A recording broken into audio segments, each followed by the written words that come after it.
Si tu veux suivre quotidiennement mais surtout en avant-première toutes les infos transferts mais également les infos foot de la journée, n'hésite pas à venir me suivre sur Instagram, Valfoot YouTube, car tous les jours à 18 h je publierai les 3 infos principales de la journée tout en mettant en story des sondages, des quiz, etc.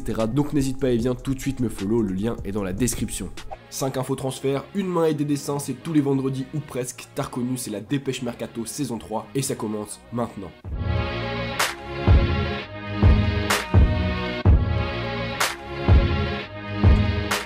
Salut mes socios, on commence tout de suite avec le Paris Saint-Germain. Intéressé par Guerreiro comme je l'avais évoqué dans la dernière Dépêche Mercato, les dirigeants parisiens souhaiteraient également faire venir au Parc des Princes un ancien pensionnaire de Ligue 1 en la personne d'Idriss Gueye. En effet, selon les informations du journaliste de l'équipe Bilal Ghazi, le club parisien aurait relancé il y a peu la piste du joueur d'Everton, déjà évoqué cet hiver. Bien décidé à terminer son recrutement avant le début de la saison, Paris aurait même déjà formulé une première offre de 30 millions d'euros pour l'international sénégalais. Affaire à suivre, mais le joueur serait très intéressé, à juste titre d'ailleurs au vu des attraits sportifs et financiers importants du Paris Saint-Germain, qui de son côté veut renforcer un milieu de terrain qui lui a très souvent fait défaut en termes de profondeur d'effectifs, notamment la saison dernière. Personnellement, je pense que ce transfert a de bonnes chances d'aboutir. La source qu'il annonce n'est pas n'importe laquelle et voilà, c'est un recrutement qui colle avec la nouvelle stratégie parisienne. Après, on sait qu'Everton ne souhaite pas forcément se débarrasser du joueur et pourrait donc être très intransigeant lors des négociations à venir comme ça a été le cas l'hiver dernier. Je mets donc pour le moment un 55% sur la barre des probabilités. Dites-moi vous d'ailleurs les gars ce que vous pensez de Gueye, est-ce que selon vous ça serait une bonne recrue pour le Paris Saint-Germain? On enchaîne avec Mathys de Ligt et très certainement enfin l'épilogue de son dossier. Annoncé très proche du Barça puis du Paris Saint-Germain, le néerlandais devrait donc finalement bel et bien s'engager à la Juventus Turin. En effet, alors que le joueur et le club turinois ont trouvé un accord autour d'un contrat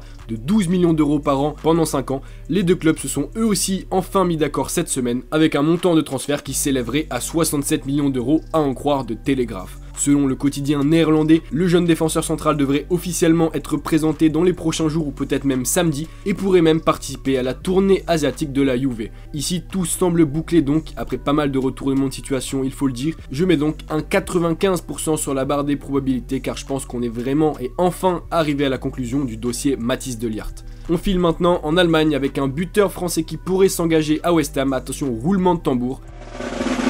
C'est Sébastien Haller. Auteur de 15 buts cette saison en Bundesliga, le joueur de 25 ans intéresserait donc très fortement les Hammers, comme l'a confirmé notamment la Gazzetta dello Sport cette semaine. Selon le journal italien, le club anglais aurait même formulé une offre de 40 millions d'euros qui aurait été acceptée par Francfort, le club étant pourtant déjà orphelin de Luka Jovic parti au Real Madrid. Affaire à suivre donc, mais selon plusieurs autres sources étrangères dont Bild, Sébastien Haller aurait déjà refusé toute négociation avec West Ham, préférant rester en Allemagne et à Francfort, qui pourrait donc déjà clore la rumeur et le dossier. Ainsi, le transfert d'Haller en première ligue semble quelque peu compromis, mais on va tout de même attendre de voir comment vont évoluer les choses. Pour le moment, je mets un faible 20% sur la barre des probabilités. A noter tout de même les gars que de son côté, West Ham aurait en parallèle entamé des négociations avec plusieurs autres attaquants, dont Gonzalo Higuaín. Joueur suivant, Antoine Griezmann. Ici, tout comme Mathys de Ligt, les gars, on semble enfin arriver à la fin d'un peu plus d'un an de rumeurs, un an d'intox, un an de contradictions, puisque selon l'équipe, le FC Barcelone aurait enfin, si j'ose dire,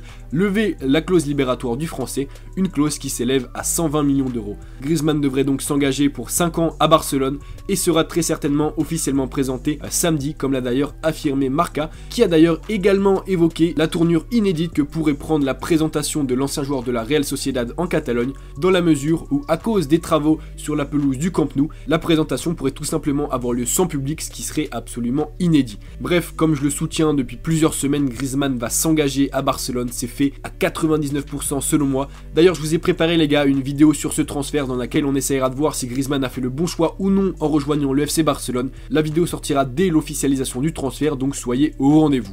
Enfin, on termine avec la Première Ligue et Manchester United. Face au possible départ de son taulier au milieu de terrain Paul Pogba, le club mancunien serait actuellement passé à la vitesse supérieure pour le remplacer et un nom serait privilégié, celui de Milinkovic-Savic. Selon Di Marsilio et Sky Sport, les Red Devils devraient en effet formuler dans les prochains jours une première offre de 80 millions d'euros pour celui qui a un temps été annoncé au Paris Saint-Germain, une offre qui devrait être très certainement jugée insuffisante par les dirigeants de la Lazio qui en demandent au moins 120 millions. Alors, est-ce que cette rumeur va aboutir à un transfert à Manchester? Pas sûr, d'autant que les Mancuniens ne jouent pas la Ligue des Champions l'année prochaine, on le rappelle.